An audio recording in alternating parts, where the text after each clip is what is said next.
Hello दोस्तों, मेरा नाम है आरती और आप देख रहे हैं अपना प्यारा यूट्यूब चैनल मैथ आरती मैम। मैथ के बेसिक साइंस सिंपल की सीरीज में आज मैं आपको कराने वाली हूँ पार्ट 14, जिसमें आज हम एक ऐसे सिंबल के बारे में सीखने वाले हैं जिसका आपने नाम तो बहुत ही सुना होगा। जब मैं उसकी मीनिंग बताऊंगी, उसका काम बताऊंगी तो आप चौंक जाएंगी। ये सिंबल यहाँ यूज होता है, हमने तो ये सिंबल का मतलब भी कुछ और जान रखा था।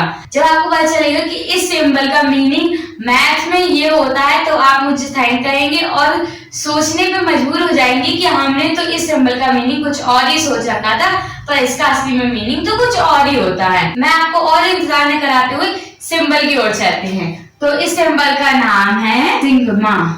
आपने बहुत सुना होगा, आपने इंस्टाग्राम पर रील देखी होगी, यूट्यूब पर एटीट्यूड वीडियो वगैरह देखे होंगे, एटीट्यूड शायरी वीडियो, उसमें सिग्मा का बहुत ही यूज होता है। अब मैं इस वीडियो में आगे आपको बताऊंगी कि सिग्मा का मतलब क्या होता है, इसके डेफिनेशन क्या है, इसका साइन यानी सिंबल कैसे दिखता है, इसका यूज हम कहाँ और कैसे कर सकते हैं। तो चलिए वीडियो करते हैं शुरू। मैंने आपको सिग्मा का ऊपर से परिचय तो दे दिया है, अब मैं आपको सिग्मा के बारे में डीप में समझाती हूँ। सिग्मा को हिंदी और इंग्लिश में सिग्मा ही कहते हैं। सिग्मा का अर्थ होता है योग यानी कि जोड़ना, यानी कि मैथ का यूज हम कहाँ करेंगे सिग्मा के लिए, जहां हमें जोड़ना होगा।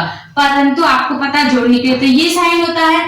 फिर सिग्मा का साइन क्या होगा? सिग्मा का साइन होता है हमारे पास एक ऐसी लाइन, फिर टेढ़ी, फिर दूसरी टेढ़ी, फिर ऐसी लाइन। इसकी आकृति कैसी होती है? इसकी आकृति होती है उल्टे लेटे हुए एम की तरह। जैसे कि अगर ये एम लिखा हुआ है, इसे हम लेटारेंगे तो ये कैसे दिखेगा?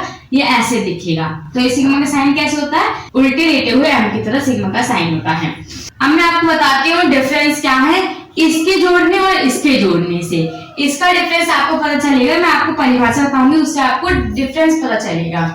जैसे अब हम परिभाषा के थ्रू डिफरेंस देखते हैं कि जमा में सिग्मा में क्या अंतर है। अब मैं आपको बताती हूँ कि सिग्मा की परिभाषा क्या होती है। संख्याओं की किसी क्रम को जोड़ने की क्रिया को सिग्मा नोटेशन कहते हैं, यानी कि सिग्मा कहते हैं। उम्मीद है आपको समझ में आ गया होगा कि सिग्मा का मैथ के वर्ड में क्या यूज होता है और इंस्टाग्राम के वर्ड में क्या यूज होता है, समझ में आ गया होगा। दोनों के बीच अंतर आप कर पाए होंगे। अगर आपको मेरी ये वीडियो पसंद आई हो तो इस वीडियो को करें लाइक, शेयर और हमारे यूट्यूब चैनल को सब्सक्राइब करना बिल्कुल भी ना भूलें, ताकि इसी तरह की और भी मैथ से रिलेटेड इंफॉर्मेटिव वीडियो आप तक आसानी से और जल्दी पहुंचते रहें।